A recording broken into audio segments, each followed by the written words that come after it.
Hello everyone. Welcome to an episode of Exploring the Arts Around Us. I'm Monica Merrell, a lover of art in all its forms.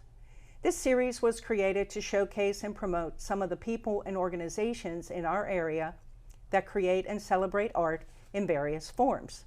In these programs, I share insights about different forms of art that are available to you, and perhaps you will be inspired to investigate the possibilities. Today we're going to talk about photography as an art form. First, a little history. The first photo picture as we know it was taken in 1825 by French scientist and inventor Joseph Nepci. He used a box with a small hole in it to record an image that was created on a chemically treated light-sensitive surface by the action of the sun moving through the sky. It took a long time and it was not a big success.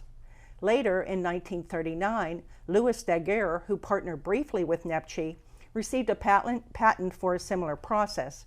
His process involved a silver-plated copper sheet treated to be light-sensitive. That same year, Sir John Herschel came up with a way of making the first glass negative to perform the same process.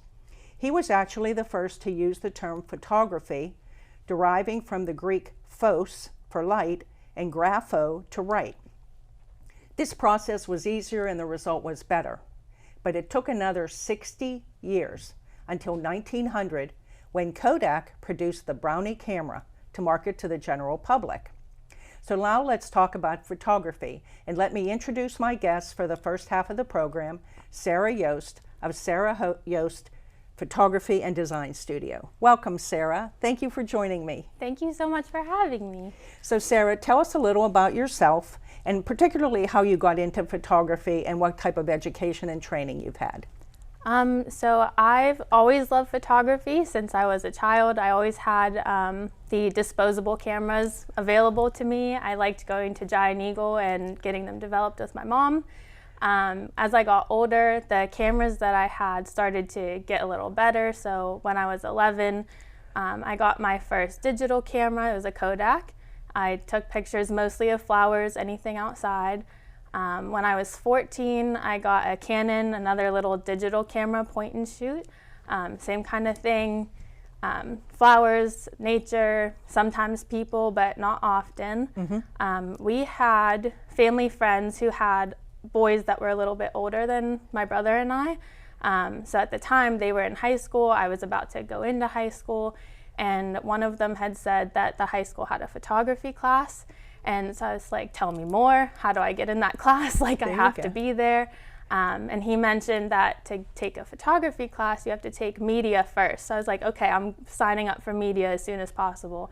And I ended up loving that. So throughout the rest of high school, I took every photography class that I could. And let's just say which high school we're talking about. Peters Township. Peters Township High School, and the wonderful media and photography program. Yes. There was a select few students who loved the program, the photography classes, so much that we actually were able to create a class, which was Photography 4. And there was 10 of us in that class. And your instructor for that was Mrs. Frick. Mrs. Frick, very good. And your other instructor for photography was Mrs. Bonnie. Yes, Mrs. Bonnie. And they're still going strong today? Yes, which I'm happy to hear. After high school, I didn't quite know what I wanted to do yet, but I've always been a very artsy, creative person, so I knew somewhere in that field I would land. Instead of going to school for photography, it's really something that with most things you can learn yourself if you do it enough. And I had, thanks to high school, a little bit more knowledge on that. Mm-hmm. So I decided to go to school for graphic design, and I continued to do photography on the side. And that's how I got started. So you didn't go to college, you went to a technical school? Mm-hmm. Okay. Yes, and highly recommend. and that was Pittsburgh Technical? Yes. It used to be Technical Institute, now it's Technical College, correct? Mm-hmm. Very good. So then after you, and that was a shorter program, so when you got out, is that when you decided to start your own business? So it is a 2-year program. So after I got my degree there, I did have 2 jobs in the graphic design field. Okay. The first one, I learned a little bit of everything, so that was an experience I'm very thankful for, because it was things I never thought about before, like signage, creating the signs, things like that. I had another job for graphic design in Monaca, so it was a bit of a drive. Sure. But again, it wasn't my favorite job, but I'm thankful for the experiences that I had. Then I ended up working for a company that photographed newborns in hospitals. Oh, wow. So that's how I got kind of into those experiences with the hospital photos. Were those for the families then? They would take the photos when they were newborn? Correct. They'd go in the room, ask them if they were interested, and we had about 15 to 20 minutes to photograph a very fresh newborn. Oh my gosh, oh my gosh. And then after that, I left and started on my own. Very good, very good.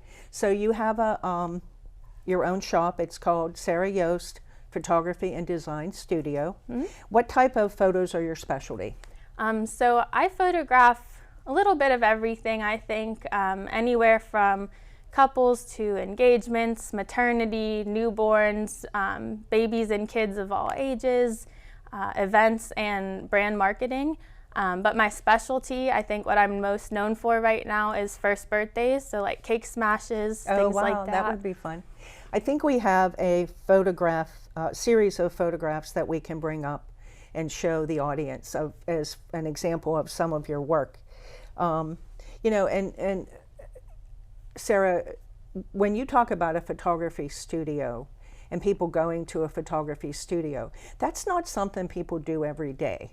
It's more of a special occasion type thing, like you said, the first birthday, an engagement maybe, a wedding, senior pictures you do. And it's a special gift that memorializes a special event. Your website advertises different photo packages. Do you want to talk about what that involves? Sure. So I list on my website, I have studio sessions, outdoor sessions. Occasionally I'll go to people's houses depending on the session for that.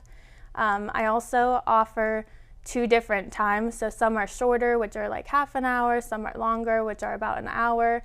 And I find that that is helpful for certain families. Sometimes families with younger kids do much better with half an hour because that's about as much attention as I can get from toddlers. Sure. And some prefer the hour because they know their children will need some time to maybe warm up to me. They're in a new, sorry, I have the hiccups. They're in a new area sometimes. Sure. And all packages also include digital images so that after they view their galleries, they can choose what they'd like and have access to them right away. If they would like to order prints, albums, wall art, things like that, they can do that also, but it's not mandatory when you schedule. Well, that's a nice perk for people then. So they have an opportunity to have that whole series and pick and choose. And I guess that allows the grandparents to jump in or the other relatives to jump in and get what they need. You know, that is definitely, for many people with families, an investment worth making. It's beautiful. You have some beautiful artistic photos, and that really is an important thing to document special times in our lives. You know, Sarah, as a female, you follow a lot of famous women photographers who did portraits. That seemed to be the thing for women getting into photography. Just a little more history. In the 1860s and 70s, 2 female photographers, Julia Cameron and Frances Johnston, were recognized for their photographic portraits. Mostly it was prominent families because at the time it required a lot of money, or public figures. And then along came Dorothea Lange, who worked as a portrait photographer in the 1930s and 40s. And she did also well-off San Francisco families, but then the Great Depression occurred. And she then began to take photos of the poor people and the migrant workers, which influenced the government to provide more aid and started the concept of documentary photography. So then in the 1900s, Margaret Burke White was one of the first persons, male or female, to photograph industrial sites. And she specifically did steelmaking and is considered the first female photojournalist and combat war correspondence. So women have contributed a lot to the history of photography. And you, Sarah, are contributing to the family histories that you help document. So you mentioned you take photos other places beside your studio. So you go outside, you do outdoor shots. and you also do people's homes, correct? That's correct. So for the outdoor shots, I typically ask the clients what kind of style they like, because everyone might not like being surrounded by nature. Some people like the more city look, some people like rustic. So I will start by asking them that, and then I'll try to give them 2 to 3 different options to choose from. And then if they need examples, they're not quite picturing what I'm describing, then I can send them examples for that as well. Do they often have a place they already decided on and they want you to come there? Like for maybe a wedding or an engagement or a senior picture? Sometimes people have a specific place in mind, but most of the time they know what they want but have no idea where to go for it. So that's where I come in a little extra helpful. So I think we were going to put up another series of your photos, and I think it's interesting the variety of photos. You talk about the people that you shoot, and you do babies and you do commercial. What do you think is the most difficult subject to photograph? The first thing that comes to mind for the most difficult subject is probably boys between ages 3 and 4, just from my own experience. They're very cute, they're very fun, but at that age they are still learning what they can and can't get away with, so they like to push boundaries. But how I fix that sometimes is just to play games with them, get them laughing, say funny words that you typically don't want your child yelling, like boogers, things like that, but it gets them an authentic smile. I might have them like run towards me or play games, and that helps to get real smiles when they absolutely do not want to sit still and look at you and like just give a little cheesy smile. Sometimes those are a little better though. They're a little more realistic than the posed picture of little Lord Fauntleroy, sort of. Yes. Completely opposite the personality. Yes. Aside from them, I think newborns can be difficult sometimes. I think a lot of people assume that newborn babies, they're so new, all they're going to do is sleep all the time. That is not the case. They are still figuring out where the heck they are, what they're supposed to be doing. They're hungry all the time. They nap at different times. So trying to navigate how to care for a baby that might be crying during your session is challenging sometimes. And as much as some people would probably like their baby to be awake during pictures, it is actually safer for them to be sleeping. That way you can more easily pose them in like little baskets, things that babies look cute in. So when they're sleeping, they are easier to pose and they're not going to wiggle around a lot for you. There you go. See, and I really thought perhaps you would say groups because you want to make sure everybody's eyes are open and everyone's smiling at the same time. Groups can definitely be difficult depending on the size. Even small groups of children, like 3 of them. What I like to do for groups is I give everyone direction ahead of time before I start, and I will take just continuous images of them because it's very important, I think, in my opinion, for a professional photographer to know Photoshop. You would be surprised that some photographers, they don't know how to do certain things. So in group shots, if 2 people were blinking but the rest of the 10 people were looking at you, if I have another image where those 2 people weren't blinking, I can edit them taking their faces and put them on the one where everyone else looks great. Good, good. It comes in handy a lot for children and family photos. That sounds good. Well, now that you've started talking a little bit about that, tell us about the process you actually use. Do you have what equipment now, and do you have a darkroom, and do you develop film, or how does your process work? So my gear set is made up of 2 different camera bodies. As a professional, you always want to have a backup of everything because you never know what's going to happen with technology.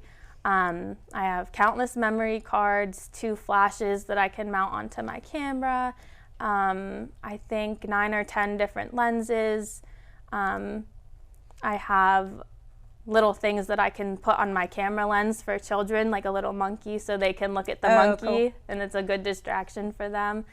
And then in my studio, I have 3 different forms of lighting equipment. So the one I primarily use is a very large light that has a 6-foot diffuser on it, so it spreads nice even lighting on people. And that's as far as technical gear goes. That's most of it.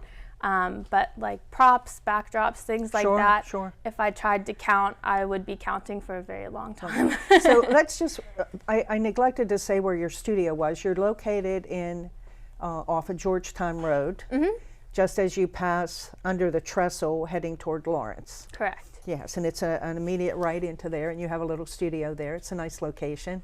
Yeah, a lot of people, when they come, they say, oh, I've driven past this place all the time, but never knew what was past here. And I was like, it's me. It's you. There you go. So, you know, one of the things I was going to ask you, now it seems everybody uses their cell phones as cameras. And in fact, new phones really heavily promote the camera features. So do you think camera phones are a positive or a deterrent to the business of professional photography? I personally love my iPhone with the great camera. It just makes being out and about so easy to take pictures. Spontaneous. Yes. Okay, good. I don't think that cell phone cameras are necessarily a threat or like they deter people from getting professional photos. The people that truly value everything that a photographer can provide, I think they'll still go to a professional. Something that I was always told growing up, whether it was on my little point and shoot camera, my phone, anything, whether it was people or just things I thought needed to be photographed, people always mention like, oh, you have such a good eye. So I think just because you might have nice equipment or a nice phone, that does not make a photographer, because I think cameras are so easily accessible right now. If you can afford one, you can just go to multiple stores and grab one. But I think you really have to have an eye for it, and be aware of what makes not just a good picture, but like everything that goes into taking a good picture. I think that's an interesting point you make. A lot of people forget about the background. They're looking at a person and they forget what's in the background, or they forget you know, how close or how far away. And like you said, that's definitely an important thing when you're looking for a nice photograph. You want to put the whole package together. So let's get back a little bit to your business. So you have your studio, Sarah Yoest Photography and Design Studio. As a business owner, what are some of the challenges you face? I think one of the challenges specifically that comes to mind is pricing. Because you have to price yourself to where you are not only comfortable, but where you don't have to work all the time. You want to be able to take time to like go to the grocery store, spend time with family, clean your house. And right now, especially with all the prices rising everywhere for everything, you have to take into account what your cost of doing business is. Sure. So you quite literally have to change your pricing in order to make a living. Unfortunately, the challenging part of that is then you become out of some people's price range. So clients that I may have had in the past, maybe I'm no longer just within their budget. Sure. So I think that's particularly hard on me, just because people that I've spent so much time with, watched their kids grow up for years. It's not my fault, it's not their fault, it's just not a good mix for their budget right now. So that's definitely challenging to like not see those people as often. And then just trying to keep up as well. Trying to schedule yourself without overworking is very difficult. I personally am what they call like a yes man. So I have a very hard time telling people no. Up until this year, I scheduled myself a lot, like very much too much, because people would ask me and I had just a very hard time being like, oh, I can't. But physically, mentally, I really shouldn't have taken on as much as I did. So are you a solo operator? Do you have any assistants at all in your shop? I do work alone. I have had people ask me if I needed assistance or just help with anything, and while in some situations, that would be actually very helpful. Whatever kind of personality type I have, as much as I'd appreciate the help, I'm in my head, it's like, oh, well, they won't put it where you would put it, and you'll never find it again. So a little bit of a control person. A little bit of a in that regard. So when you took your classes at PTC, did they offer any kind of business classes that helped you navigate some of that about marketing or business plan and all those things? Specifically in graphic design, we covered a lot more than I would have even imagined. They didn't necessarily go over business, but they did have steps to career success. So they would help you with resumes, businesses, like how you should dress, the best way to do interviews, things like that. So they really, every class that I had wasn't only learning, but they were really trying to set you up to succeed. And they would have people that had graduated come back, I believe every week or every 2 weeks. And you could ask them questions, see what they're doing now. So that was very helpful and very interesting as well. You know, a lot of the people who are out there in the world are getting into what they call gigs and their own entrepreneur personal jobs. I think marketing is an important part of that, and having a personality like yours, which is very open and friendly and welcoming, probably helps with your marketing. I think that if people call you and get to know you, they probably feel, oh, she could take good pictures for me, you know. So tell me this, if you had to give advice to people who were thinking about photography as a career, what would you say? Specifically for photography, I would say just don't stop. Like, continue taking pictures. It doesn't matter if people don't think they're good. There's always going to be someone in your friend group or your family that will let you take pictures of them. So everyone likes a new profile picture. So you just keep practicing, keep taking pictures. If you want to do something, just take the risk. When I first started my business in 2017 full-time, I had just quit the photo job in the hospital. I was luckily still living at home with my parents at the time, and I only had about $1,200 in my bank account, but my dad, he owns Yoest Plumbing Company in the same area that my studio is in, and his landlord at the time had 2 buildings for rent, and I clearly was in no place, no thought process to open a studio at that time yet, but I looked at it and I said, if I make these little changes in here, like, this could be mine. So I, with that little bit of money, just started the business and grew from there. Who were your first clients, if I could ask, can you remember who your first clients were? Well, my very, very first clients, like how I actually got into portrait photography, was one of my friends when I was 16. She was a senior here at Peters High School. She gave me $25 to take her senior pictures, and then people just started asking me, yes. And then I just grew from there. So I would say, as far as my career goes, she was probably the first. There you go. There you go. Well, you know, and it's really progressed since that point. Do you think you would ever decide to do anything else, go into like photojournalism or do more commercial? Because you do food, I saw that. Would you ever think about switching off if the whole portrait concept starts to slow down? It's definitely something I would consider. I think if it weren't specifically portrait photography, I would definitely try to move more into like branding and commercial. Got it. I've worked with a few restaurants, and they're just a very fun environment, and the food already comes out looking great, so it's a little easy to photograph. Well, I think that given what I've seen of your photographs and what we've shown the viewers, I think that you won't have too much trouble keeping that business going.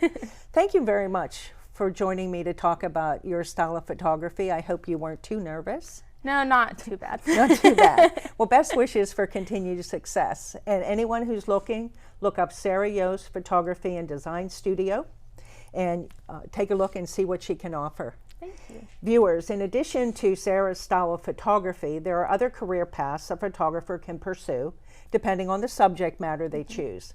There's commercial careers in fashion, travel, and documentary and photojournalism, and other more artistic examples like wedding photography, landscape, nature, and wildlife. So, Sarah, this will conclude the first half of our program. For the second half of the program, you will meet two gentlemen from the Western Pennsylvania Lensshooters Club, Jim McNutt, the founder of the club, and Dave Tauch, the current president. So I'll say goodbye to Sarah, but please come back after a brief break to meet them and hear their thoughts on photography. Hopefully we'll see you soon. Thanks again, Sarah. Thank you. Thank you.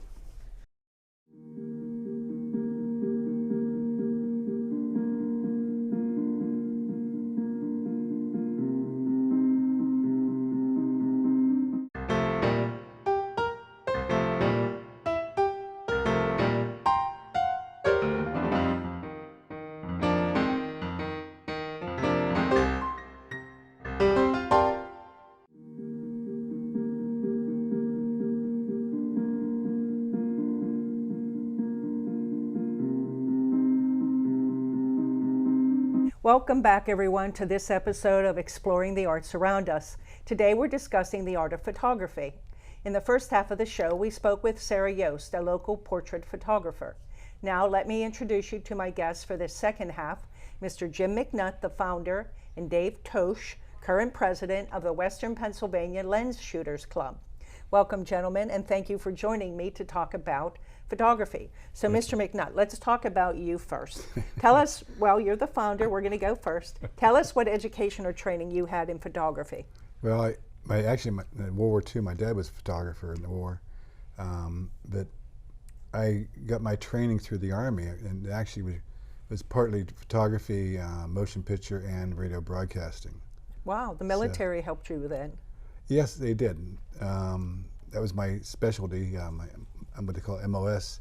And cool. My first assignment was to go to Vietnam and record the action. Oh my, that's a heck of a first assignment. So my photography really got used well and quickly by getting shipped right to Vietnam for a year and doing photography. Then rotating back to the United States, in my second or third year, was working with a television studio.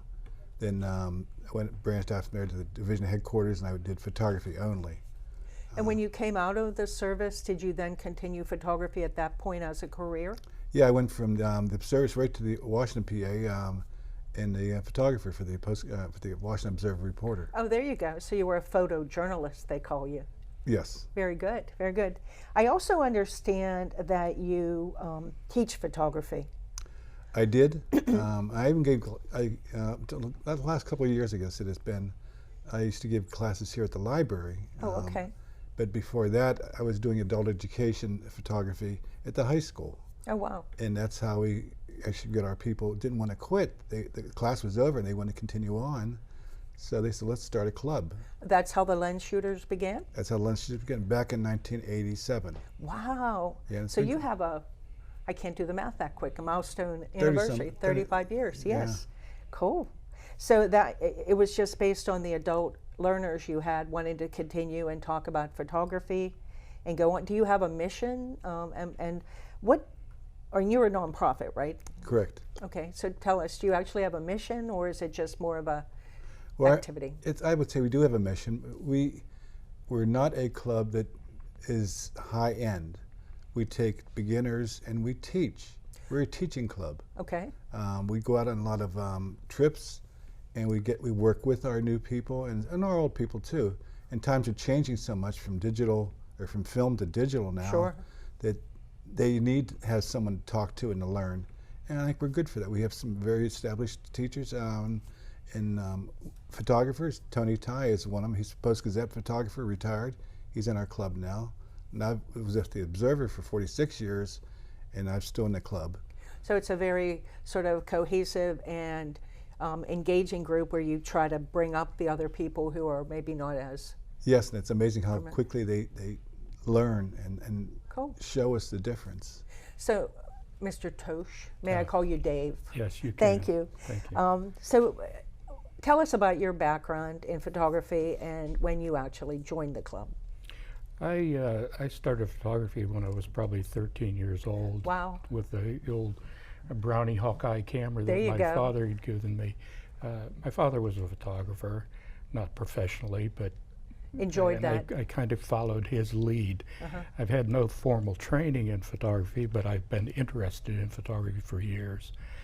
I've been in the club for probably 7, 8 years. Yeah, about 8 years, yeah. About 8 years now. So how big is current membership? We have probably about 75 members. Wow, now. that many. Yes. Holy cow. What's the criteria to join? If somebody wanted to join the Western Pennsylvania Lensshooters, how would they go about doing that? There's really no criteria at all. Just show up for our meetings, and we welcome all levels of photography. Like Jim said, we cater to people that shoot cell phone pictures, just using cell phones, or all the way up to high-end High-end digital equipment? equipment. So it runs the gamut from professional to hobbyist to just getting started, or maybe I'd like to get started people. Yes, absolutely. That's great. Absolutely. So, well, to that point, tell us where they meet and when. We meet at the Peters Township Library, and it's the second Wednesday of the month at 6:30 in the evening. So they could go on the library website probably and make sure the dates. Yes, actually the library has a site called Event Keeper, Okay. and you go on there and you register.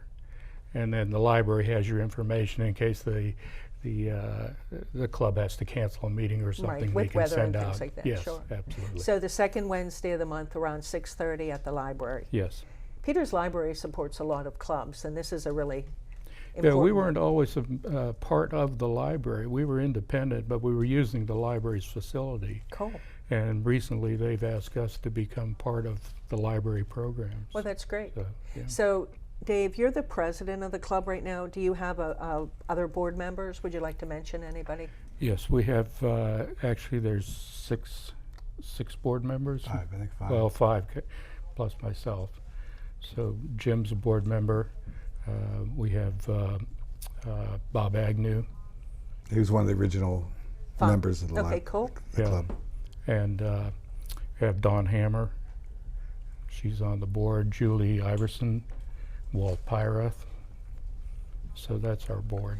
So tell us a little bit, Jim, about what the sort of activities that you do with members and the kind of things that you offer members. And I think we're going to show some photos too while we talk. Go ahead. Okay. We try to make it interesting for everybody. And one thing I'd like to mention before, the library took us over this past, a year ago, I guess it was. And that membership is free. So we used to have to charge a membership. Now it's all free. Oh, well, that's great. So anybody can come at any meeting. And Perfect. the library's changed their hours, so we don't normally meet at 6:30, but we have to now to get our program. We have guest speakers all the time. So you have guest speakers. I think that one of the photographs showed a technique. You were actually, I guess you have demonstrations of how different techniques are. Well, this one and here. The drop of water, how they actually filmed the drop of water. Dave, you want to take that one? Yeah, we had several people come in that were, I'd say, had more expertise than we had, Sure. and set up a display with a strobe light, and Wow. we could all take our chance or take our spot at trying to get a droplet of water. So we all got to shoot that one at a time. That's Yeah. fun. That's definitely fun. And one of the other pictures showed a judging. Do you do like not competitions, but shows where people get judge their photography, or people can show their photography? We do have an annual photography show Okay. and contest amongst our members, Nice. and that's usually on display in the library. I forget I what think I've month seen that those, is. yeah. Yes, It could be up in the spring. yeah, in the springtime. We'll Well, do that sounds great. That's great. And you said that you do bring in some people for education, so you do seminars also. Yes, we do. Good, good. But we like to get more things where we go out and actually be in the field and shoot something that they've never done before, and the ones that know how to do it then work with the ones that are just starting out. Well, this is a good segue, because we have another series of photos that show some of the members out and about. So we have some photos photographs that show them doing flower shots still, and then some action shots and some landscape. No, just flowers and action. Yeah, this was Here's your club. Yeah, this was a field trip we did to Cedar Creek Park. It's out close to the intersection of Route 51 and 70. Okay. Out there, several members showed up, and we shot the wildflowers. Nice. And we have a few pictures of those, and then you were at Mingo, it looks like, also. We did do some shots at Mingo, trying to shoot the little waterfalls and stuff. There you go. So there's some of the. So there's some of your flowers. Those are beautiful, beautiful. And so while you're out there, you're teaching people and you're trying to give them tips on how to get the best photographs too, right? Absolutely. Right. Oh, this is your waterfall. Yes. It's at Mingo Park. You're right. That was correct. Yeah. And there's a covered bridge there, so we had a lot of variety of things to shoot. Right, for sure.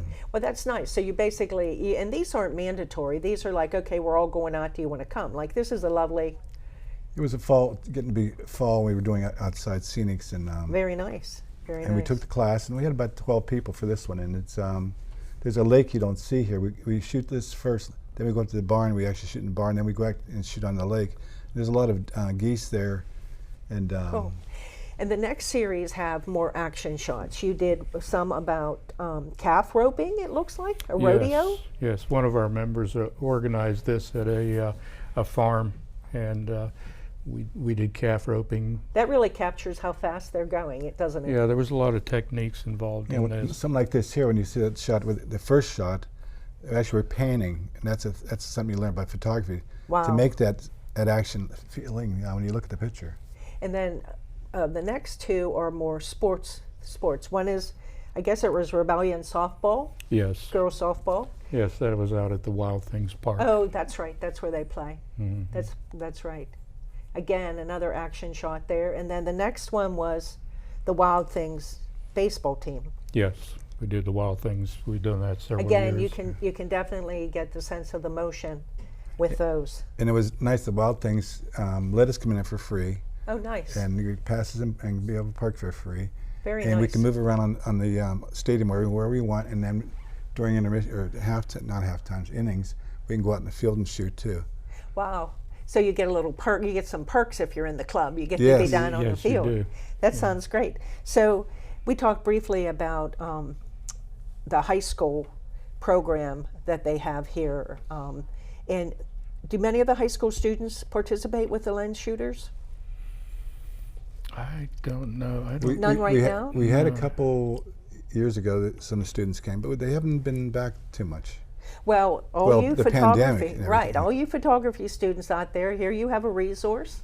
The Western Pennsylvania Lensshooters would be welcoming you with open arms. You have all this Absolutely. experience to gain knowledge from. So let's talk a little bit about equipment. We talked briefly about you accept people no matter what they use. Jim, if I wanted to get into photography, what would you suggest I do? What kind of equipment should I get, or what basics do I need? Well, first off, a cell phone is amazing what they do now There you go. compared to what they used to do. Or, and the cameras have changed from film to digital. Right. So it's a different ball game now, and the cameras have changed from. They no longer have. A lot of them don't have shutters anymore that open and close. The lens is right close to the film now. Yeah, the mirrorless cameras now. Wow. So it's changing. It's an awful lot, very fast. So we try to keep up with it. Some of our members are getting new stuff, and some of us are sticking with the old stuff, There you and go. that's okay because basic photography is either one. The cameras do different things, but basic photography is just it's using your eye to look and capture that moment. Well, you bring me to the next question. So do you think, and you each can have an opinion, do you think that being able to take good photographs is an intuitive thing, or is it something you have to learn how to do? I think it can be both. Yes. I think it can be both. Some people have a natural eye for it. Other people have to work at it a little bit more. But yeah, I think it can be both. So the value of going to a photography class is to what? Is to learn different techniques, things you didn't think of, and to recognize things. When people go out to take pictures, sometimes I run into in my classes, they have a camera, they don't know what to do with it. They don't know how to use the controls. And like you saw their picture of the calf roping. Right. Now I used a slow shutter for that picture because that makes, when I pan with them the same, so that my camera is going the So same you were speed as moving them. with them. So the background is blurred. Oh, that's right. Okay. But they're sharp. So that's a technique you can use. It's called panning, and it makes for a different kind of picture. And you know, people need to recognize things when they see that. Some people drive down the road and don't see the barn and the fence. The split rail fence leads to the barn. That makes it a more interesting picture, and your eyes caught to that fence, it follows it right into it. So you're talking about having to have some intuition for what will constitute or help create a good photograph, but then also learning how to use your equipment to get the best shot. And how to use the best lighting too. Right. Well, lighting is a big deal. Yes, it is. It is. It is. So, Dave, do you have a preferred subject matter? Do you like still photography or action or portrait or? Well, I started out doing more landscape photography. That was kind of my back. Ansel Adams type go-to. photography? Well, not quite that Not good. quite. But about 17 years ago, I moved to a development that's around a small lake out near Hickory, and there's a lot of wildlife. Oh. So I gravitated toward wildlife photography. Nice. Nice. There's herons and there's bald eagles, and so it's given And me the deer. another There's outlet. always the deer. Oh, there's always deer. Yes, for sure. So that's your favorite. What about Yes. you, Jim? Do you have a Well, preference or a preferred? 46 years working for the newspaper as a photojournalist was people. Ah, there you go. Now it's surprising that most people in the camera club are uncomfortable photographing other people Really? because if they don't know that person, they feel like they're interrupting. Invading their privacy. Yeah, so it takes a little bit of training, a little bit of talking, a little bit of watching to really start to photograph people, and that's one of the toughest things in our club is photographing people. It was interesting in the first half when I was talking to Sarah. We were talking a little bit about female photographers, and Dorothea Lange was a really famous female photographer who did a lot of portraits, and particularly during the Depression, her photographs of people, they weren't about portraits as far as, this is my birthday, I'm going to get a picture. It was to document the Depression. Right. And photojournalism is more like, in my opinion, like that. You're not necessarily posing people, you're capturing the moment and the person in it. Seems. Exactly. Which is tougher to do. I think it would be. It sounds like it would be difficult. When you go into a job and you go in and meet people for the first time, they're not comfortable with the camera, so I'll talk to them and sit with them, and sometimes I'll pick up my camera, sometimes I'll put it down, so they get used to that. Distract them a little bit, yeah. And then they feel more comfortable once they get to know you. So do you think people are the most difficult thing or subject to photograph? Yes. Do you? I Would think- you agree with that? Well, I don't do that many people photography, but I think flying birds is very Movement. difficult to do. Movement, yeah, the action movement, shots. yeah. Cool.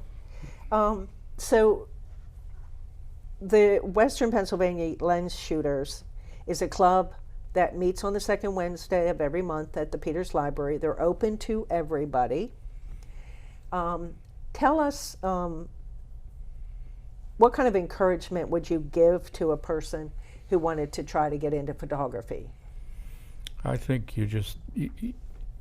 once you have your camera, I think you just got to shoot and shoot and shoot.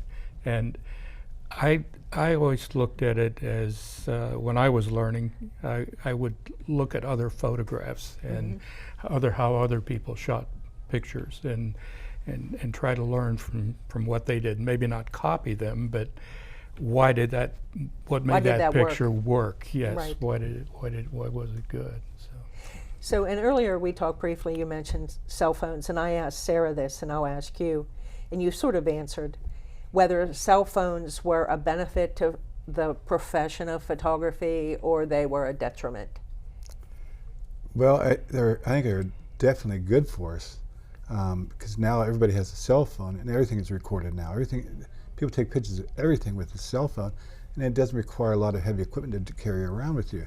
And the quality of pictures has just become amazing that you don't need all this $10,000 worth of equipment Sure. to get some of these shots that you're now able to get. But I think going out to the field with new people, and they hang around us to see what we do. And we talk to them and explain to them why we're using this f-stop, Right. why we're composing it this way. And it's really a great way to learn for a beginner, to come out there and see how we do it, and they do it right beside us. When we were talking earlier with Sarah, she talked about getting her little disposable cameras, and those don't even exist anymore. No, So I they guess the entry point for some people is a cell phone camera. You know, you want to go out, you want to take pictures of your friends, your dogs, your cats, your whatever, and it is sort of an entry point. And that can potentially then spur someone to move on to, you know, different equipment and more technique and learn things like that. Yeah, I mean, cell phones are, they have their limitations. They're getting much better as far as the quality of the pictures, but they do have their limitations on setting f-stops and shutter speed, you know, all that stuff. So they always say the best camera you can have is the one you have with you at the time. Oh, that's a great. And what do most people have? They Your usually phone, have their your cell phones. cell phones. For So, sure, for sure. I use my cell phone whenever I don't have my regular camera with me. So when someone does have cell phone pictures and they then download them onto the computer, then do you teach about what the techniques are to get how to translate the from a computer to a good photo? Do you ever have classes about that kind of thing? And we have our meetings. We give a class on Photoshop, different things like that, how to crop your picture, and there's so many different programs out there now that, you know, but people are just starting to learn this stuff that it takes them a little bit longer to absorb it all. It's tough, but it's they see what and it's amazing. So the class I've had, the students have gone through my class, or club members, and the stuff they've been coming up with, it's so unique and different that I'm even amazed. Wow. But it's a good place to learn, to listen, and to get ideas from other people. But when we go out and do a shoot, we have shoots inside the studio too, inside the meeting room. People learn. They learn when there's other people there and they're not talking over their heads. Some clubs are very high end, and new people are very intimidated.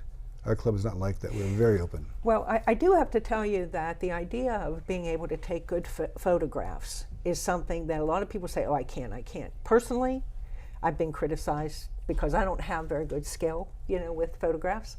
But on the other hand, I think what you said is very encouraging. You just have to keep shooting, keep shooting, keep shooting. And it sounds like the Western Pennsylvania Lensshooters Club really does create a very welcoming environment, and you provide a lot of opportunity. We have a monthly theme. Oh, okay. And you have to take a picture within that month time frame that fits the theme. That's fun. And then we project the pictures, and then we vote on the pictures. And I can tell you, I've seen a lot of photographers that have started out in our club and how they've advanced and gotten much better. Sure. Over the years. Well, and because I'm sure that it's constructive criticism. This is great and this is what you could do better. And there are things that you maybe would make the picture pop a little bit more. Yeah, and I think, you know, we vote on a winning photograph, and I think if people look at that and they say, okay, this is what I shot and this is what wins, or what's considered to be a better photograph, you know, what techniques or what eye did they have that made it different? So. Right. I have to tell you that I really, you know, the old idea of a family album, you know, it's just, we talked earlier again about creating memories and recording history and things like that. That's another important thing about photography, and why it is good to be able, it's important for people to be able to take good photographs, because sometimes family history can be lost. And you know, just being able to document what's going on in a family, just being able to, you know, put down those special moments is really important. Absolutely. Do you have any encouraging words for someone who might want to be a photographer as a career as a photojournalist? Well, that's really taken a dramatic turn. When cell phones came out, professional photographers' jobs went down. Oh. Everybody has a camera now. Sure. So not all people hire professionals to do weddings and so forth. I see sometimes the taglines, they'll show a picture and they'll have to document who sent the photo in. Yeah, well, it's a different world now. It's changing, well, just like it does video. It's changing so rapidly. It's hard to keep up with it. I mean, cameras going to digital cameras. It's just exploded now. Half our group have digital camera, not digital, but mirrorless cameras. Okay. That I'm still back with the old ones. I don't use film anymore, but I definitely use digital cameras. So there's a lot of careers in photography that you could go into as a professional, and a lot of people nowadays are looking for a second career or a gig. They call it a gig career. Photography would probably line up to be one of those if you were able to get to where you could take good shots. Sell your photographs to magazines, calendars, places like that. Yeah, well, that's true partly, but like professional photographers, wedding photographers have been disappearing. Yes, right and left. Unfortunately. Newspaper photographers gone. The Observer doesn't doesn't have their own staff now. They farm it out a little bit, but it's not the same. You know, everybody's got cell cameras, cell phones. It's totally different now. Well, that's a disadvantage then, but that's not a reason not to take photos. No, because absolutely. everybody now can take photos. Absolutely. Cool. You want to use them.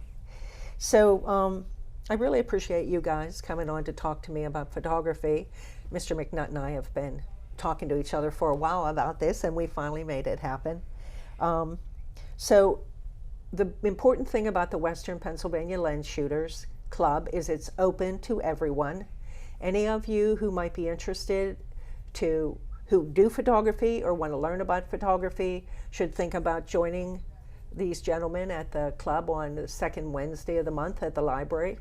All of you young people in the photography program here at the high school, you might have a good resource here. If you're interested in what kind of careers are available, different things you can do, might be worth a stop at the club to talk to them about it. I like to close my programs with a quote about whatever subject we're talking about. And there was a woman, Sahara Sanders, who's actually an author. And I think this quote emphasizes the value of photography.